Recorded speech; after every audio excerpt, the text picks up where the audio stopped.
हम question number 12 solve करते हैं। यहाँ पे ना क्वेश्चन जो दिया हुआ है इक्वेशन, ये हमने फैक्टराइजेशन करनी है इसकी, लेकिन फैक्टराइजेशन कैसे पॉसिबल है? तो पहले फैक्टराइजेशन के लिए हमें इक्वेशन खुद से बनानी पड़ेगी।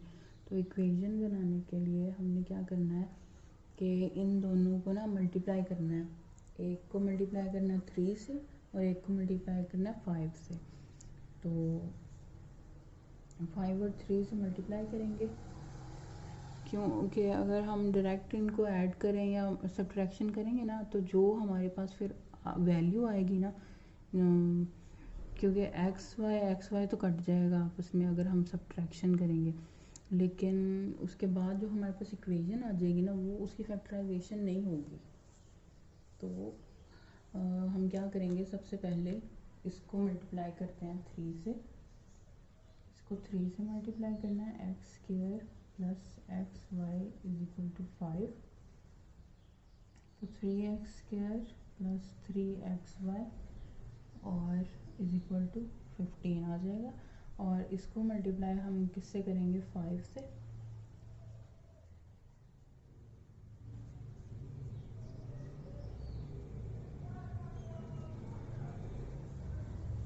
y square plus 5xy is equal to 15। ठीक है,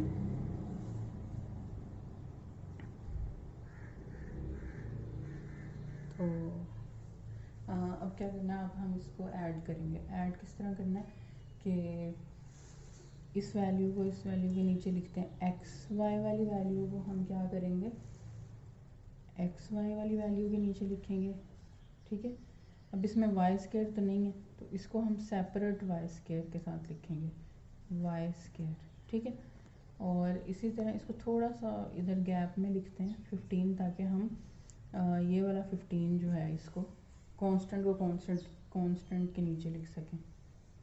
उसके बाद करनी है सब्ट्रैक्शन। सब्ट्रैक्शन के लिए इनकी साइंस जो हैं वो उल्ट हो जाएंगे।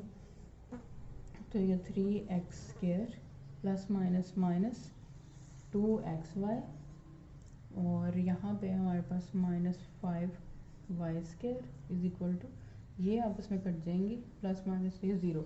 अब ये जो हमारे पास इक्वेशन आ गई है ना, हमने इसको क्या करना है, इसकी फैक्टराइजेशन करनी है। फैक्टराइजेशन का प्रोसेस जो है वो फर्स्ट वैल्यू को थर्ड वैल्यू से मल्टीप्लाई करेंगे, तो हमारे पास क्या आ जाएगा 15x स्क्वायर वाई स्क्वायर। इसको दो हमें क्या चाहिए, ये एक माइनस का है प्लस का है, तो -15x स्क्वायर वाई स्क्वायर आ जाएगा। अब दो डिजिट ऐसे चाहिए कि भी -15 आ जाए, तो -15 किस तरह आएगा, 5 को हम जब 3 से मल्टीप्लाई करेंगे तो हमारे पास 15 आ जाएगा। और एक्स वाई लेंगे तो एक्स के जब पावर प्लस होंगे तो एक्स स्क्वायर और वाई स्क्वायर हो जाएगा, यानी कि ये दो डिजिट चाहिए। और सेकंड कंडीशन क्या है कि माइनस करने से या प्लस करने से हमारे पास क्या है, 2xy माइनस। तो देखते हैं हम कि ये वाले दोनों डिजिट को जब हम माइनस करते हैं तो हमारे पास 2 आ रहा है, तो ये भी कंडीशन ट्रू हो गई, ये भी कंडीशन ट्रू हो गई इन्हीं दो डिजिट के साथ। ठीक है, तो अब क्या करना है कि साइन देख लेते हैं। आंसर के साथ है माइनस का साइन, तो बड़ी वैल्यू के साथ हमने माइनस का साइन लगाना है, और छोटी वैल्यू के साथ प्लस का साइन लगेगा, तभी ये प्लस माइनस होंगे। इसी तरह ये माइनस ये प्लस, तो प्लस माइनस मल्टीप्लाई होंगे तो माइनस आता है। और अगर ये इस तरह सॉल्व हो रहे हो, प्लस माइनस कर रहे हो, तो बड़ी वैल्यू का साइन आता है, तो वो माइनस का साइन है। ठीक है, तो अब हमने क्या करना है, इन दोनों डिजिट को -2xy की जगह पे लिख देना। 3x square as it is -5xy plus 3xy -5y square as it is 0 as it is आ गया। ठीक है, सिर्फ क्या रिप्लेस किया हमने, -2xy को स्प्लिट कर दिया दो पार्ट्स में, -5xy और 3xy। ठीक है,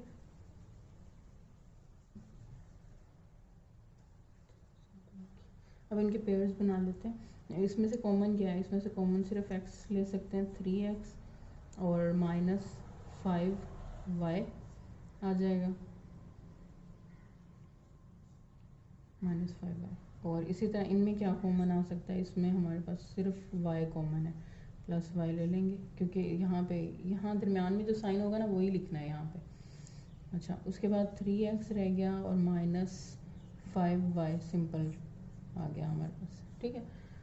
नेक्स्ट हमने इन दोनों को कंबाइन करके लिखा तो x + y आ गया, और इसको एक दफ़ा लिखना है तो 3x - 5y = 0।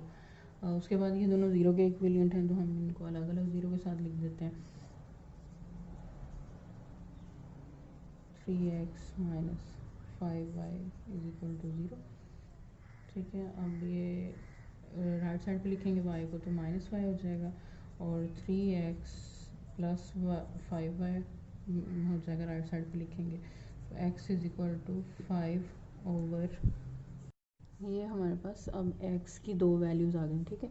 x की दोनों वैल्यूज़, अब हम ये इक्वेशन सेलेक्ट करते हैं और इसमें हम y की दोनों वैल्यूज़ पुट करते हैं। ये लिख लेते हैं x² + xy = 5, ठीक है। तो यहाँ पे x क्या वैल्यू है, -y का स्क्वायर ले लेते हैं, और प्लस y की क्या x की क्या वैल्यू है, -y, और y = 5।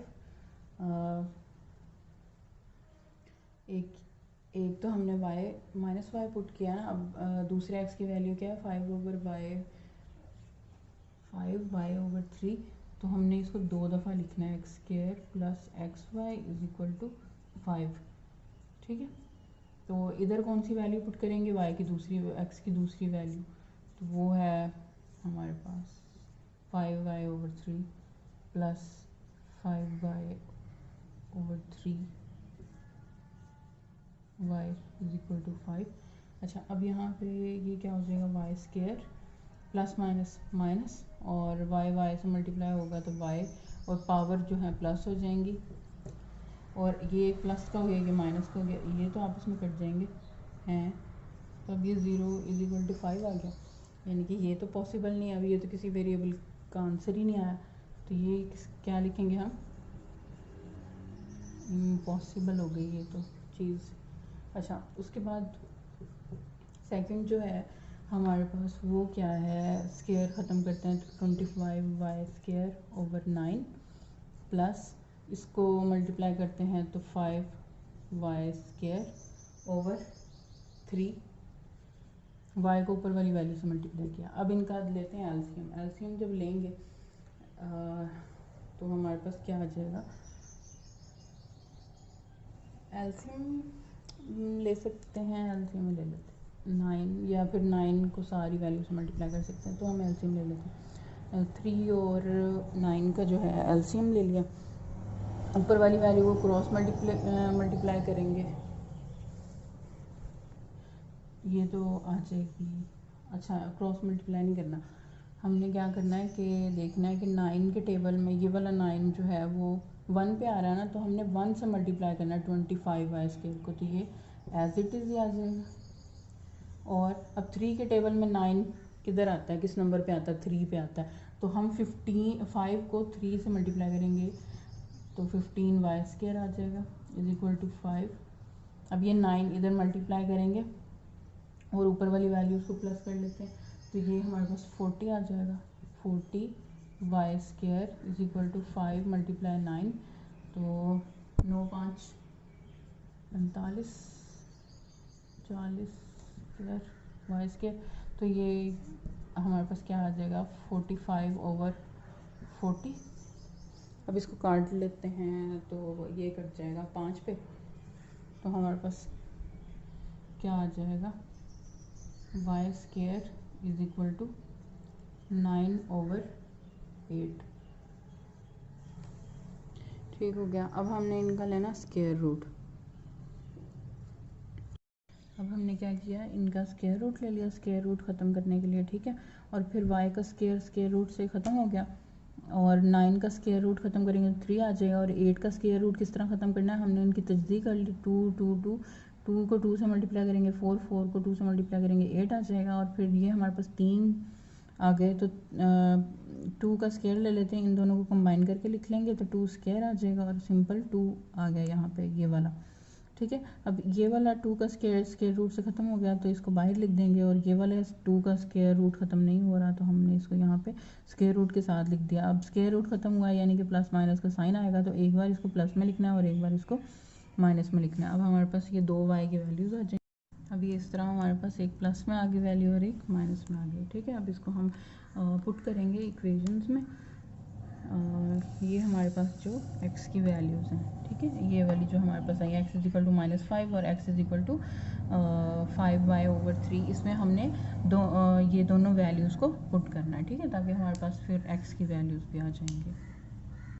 अब यहाँ पे हमने क्या किया, ये वाली x की वैल्यू इसको पिक किया, x is equal to 5/5y/3, तो इसको 2 दफ़ा लिखा है हमने। ठीक है, 2 बार लिख लिया, और हमने क्या किया, ये वाली वैल्यूज़ y की वैल्यूज़ को पुट किया, एक वैल्यू थी प्लस में और एक वैल्यू थी माइनस में, तो हमने इन दोनों को लिख लिया। ठीक है, अब ये जो 3 है ना, ये y की जगह वैल्यू पुट होगी ना, ये 3 से कट जाएगा, तो बाकी क्या रह गया, यहाँ पे 1 आ गया, तो 1 को मल्टीप्लाई 5 से करेंगे तो 5/2 स्क्वायर रूट 2 आ जाएगा, और यहाँ पे ये 3 इससे कट गया, और ये माइनस का था तो -1 से जब 5 मल्टीप्लाई होगा तो -5 आ जाएगा ओवर 2 स्क्वायर रूट 2। तो अब इसको एक्स वाई के अकॉर्डिंग हमने किस तरह लिखना है, ये एक्स की वैल्यू क्या आई थी 5/2 स्क्वायर रूट 2, और y की वैल्यू हमने क्या पुट की थी इसमें 3/2 स्क्वायर रूट 2। इसी तरह यहाँ पे देखते हैं कि x की वैल्यू क्या आई है हमारे पास -5/2 स्क्वायर रूट 2, और x की हमने y की वैल्यू क्या पुट की थी -3/2 स्क्वायर रूट 2। ठीक है, तो ये हमारे पास अब सोल्यूशन सेट आ जाए, ये हमारे पास सोल्यूशन सेट आ गया। ठीक है, नेक्स्ट वीडियो में नेक्स्ट क्वेश्चन सॉल्व करेंगे, लास्ट जो 2 रहे।